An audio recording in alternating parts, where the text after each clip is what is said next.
Hey everybody, today I'm going to review two action movies released this summer, Ant-Man and Mission Impossible 5: Rogue Nation. Let's start with Ant-Man. While I am a big fan of Marvel, I will admit I never heard of Ant-Man back when I was a kid. I only first heard of Ant-Man when they announced they're making a movie of him. So when I saw the trailers of this movie, I became super excited. Now that I have seen this movie in 3D, what do I think of it? I think this film is great, and I'm going to tell you why I think it's great with no spoilers. Let's start with the story. The story is about a man named Scott Lang who was in prison for breaking in and later got released. After he got released from prison, he got fired from his job because of his criminal records and was also kicked out by his ex-wife and her new fiance when he visited his daughter unannounced. So Scott and his friends decided to break into a house, but Scott only found an Ant-Man suit. Because Scott has the skills to break in, a man named Hank, who used to be the original Ant-Man, has chosen him to become the next Ant-Man. When Scott met Hank and his daughter Hope, they decided to train Scott as the next Ant-Man as well as stop the evil villain named Darren Cross, who later becomes Yellow Jacket. I think the story of this film was nothing really special. Now let's talk about the special effects and action scenes. The special effects in this film I think are really well done. I really like how they animate the ants on the way they behave and move. I also like the designs of the buildings, the vehicles, and the lab. The custom designs of Ant-Man and Yellow Jacket looks cool. As for the action scenes, it was very action-packed to watch. I really enjoyed the chase scenes, the part where Ant-Man and the ants break into some places, and the fight between Ant-Man and Yellow Jacket. Also, some parts of the film are pretty funny. Now for the acting, directing, and music. Let's start with Scott Lang / Ant-Man, played by Paul Rudd, who is from the TV show Friends. He did a cool and funny job playing that character. His character Scott Lang was a former system engineer at Vesta Corps and a criminal who always break in. One thing he does care about is his daughter. When he becomes the Ant-Man, he has the ability to shrink himself and control the ants. I really do like how all the ants become his allies. Hope, played by Angeline Lilly, was so awesome. Hope is Hank's daughter who is good at kicking butts and trains Scott how to fight. Plus, I think she's so hot. Knowing that she played Tallaroe in the Hobbit trilogy, they picked the right actress for that role. As for the villain, Darren Cross / Yellow Jacket, played by Colray Stoll, while I liked the designs of his costume, I felt that his portrayal as the villain was a bit cliché. For Scott's friends, all played by Michael Piana, the rapper T.I., who was from American Gangster, and David Dastmalchian, who only made small appearances in films like The Dark Knight and the Angry Video Game Nerd movie, are very funny characters who always wanted to help Scott. The one I think did an amazing job in this film is Hank, played by Michael Douglas. Hank is a scientist who used to be in The Ant-Man and one of the S.H.I.E.L.D. agents, thinking that Scott is a good replacement for him. I did find it funny that he and Glenn Close work with each other on Fatal Attraction, and Glenn Close was in Guardians of the Galaxy last year. So it looks like Michael Douglas has followed his Fatal Attractions co-star's footstep. Originally I heard that Edgar Wright, who directed Scott Pilgrim vs. the World, was going to direct this film, but due to creative difference, he left the project and only served as one of the writers of this film. So Edgar was replaced by Peyton Reed, who only directed comedy movies like Bring It On and Yes Man. I have to say, he did a very nice job directing this movie. Finally, the music composed by Christoph Beck. The music for this film sounds very super and action-packed to listen to. Overall, Ant-Man is a great superhero movie. While I do not care for the story, and in my opinion Yellow Jacket is not as memorable as Loki and Ultron, I had a great time seeing this movie. Not as wonderful as Avengers Age of Ultron, but I will say, I enjoyed this movie the same way I enjoy other action movies this year like Kingsman: The Secret Service, Mad Max Fury Road, and Tomorrowland. If you're a fan of Marvel and action movies, go see it. Well, that's pretty much the end of Phase 2 of Marvel Cinematic Universe, and we shall move on with Phase 3 next year.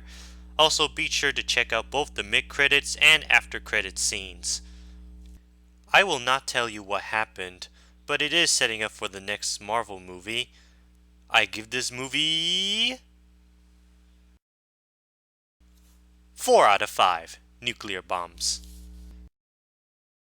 Now let's talk about Mission Impossible 5 Rogue Nation.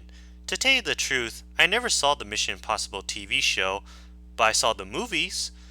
The first Mission Impossible was great. The second Mission Impossible was also great. The third Mission Impossible was awesome and enjoyable to watch. The fourth Mission Impossible was my favorite of this franchise, especially I loved the part where Tom Cruise climbed up the big building in Dubai.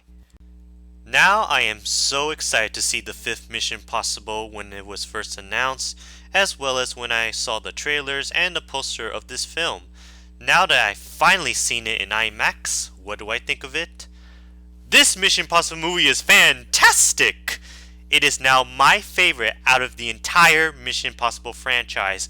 Now I'm going to tell you why I love this movie with no spoilers. Let's start with the story. The story took place after the event of the fourth Mission Impossible film. It starts off where Ethan and his team had successfully completed their mission by intercepting the nerve gas being sold to the terrorist. Ethan later goes to London where he can see what his next mission is. However, he was captured by the bad guys and locked him up in a torture chamber until he was saved by a mysterious undercover British lady named Faust. So Ethan and Faust fight the bad guys in the torture chamber and Ethan escape. Now Ethan is being cut off by the IMF and decide to find the evil man responsible for all this. 6 months later, Ethan and his team decide to team up with Faust to find the files and hunt down the bad guys. Much like the Fast and the Furious movies, the story was not really that great, but it's an action movie, it's what it meant to be. Now moving on for the special effects and action scenes. The special effects in this film are brilliant. The weapons, the gadgets, vehicles, and that thing that can hack stuffs are very creative. The landscapes are so beautiful to look at. It's a good thing that they use both CGI and stuntmen. As for the action scenes, they are very strong, intense, and action-packed. I really do enjoy the chase scenes, the fight scenes, the gun shooting scenes, and characters that goes undercover. The best part of this film for me is where Ethan goes underwater. While I think Ethan climb up the big building in Dubai was intense, the part where Ethan goes underwater was more intense. Now for the acting, directing, and music. Let's start with Ethan Hunt, played once again by Tom Cruise. He did an outstanding job playing Ethan as he did in the previous films.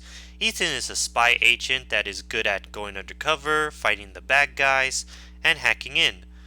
While I do enjoy Tom Cruise in other films like Top Gun, A Few Good Men, Interview with a Vampire, Minority Report, and Edge of Tomorrow, he will always be remembered as Ethan Hunt. Returning from the fourth film is William, played by Jeremy Renner. He did a very good job playing that character who is one of Ethan's team, plus he too is good at fighting. Benji, played by Simon Pegg, was a very funny character that is a computer expert. Ethan's best friend, Luther, played by Vic Rams, who has been in movies like Pulp Fiction, Con Air, Entrapment, and Dawn of the Dead, the 2004 remake. He did a cool job playing this character, as he did in the previous films, even though he had a small role in the fourth. Luther is just the guy who always watches Ethan's back. We are introduced to new characters like Faust, played by Rebecca Ferguson, and Alan, played by Alec Baldwin.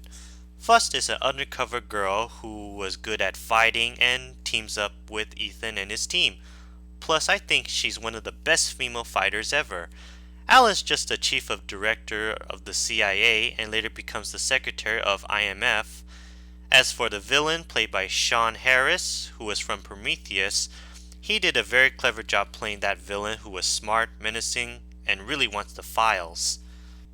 Christopher McQuarrie, who was the writer for films like The Usual Suspects and Edge of Tomorrow, did an amazing job directing this movie. He's really good at directing action movies. While I think Brian De Palma did a good job with the first film, John Woo did clever with the second film, J.J. Abrams did a cool job with the third film, and Brad Bird did excellent with the fourth film, Christopher did even better. Finally, the music composed by Joe Kalmer was very action-packed and plays the same theme song of the previous films. So overall, this is a fantastic action movie. I love this Mission Impossible movie more than 1, 2, 3, and 4. Along with Jurassic World, Avengers Age of Ultron, Furious 7, and Inside Out, it's one of the best movies I saw this year. While I think Ant-Man is great, I enjoy Mission Impossible 5 Rogue Nation a lot more. If you're a fan of action movies and spy movies, go see it. So I give this movie 4.5 out of 5 nuclear bombs. I am most definitely can't wait for the sequel, and I want to know what will happen next. Wow, this year's summer movies are great. While last year's summer was good, I like this summer better. Good thing I was not bothered to see that new Fantastic Four movie, which looked more like Dumbtastic Four.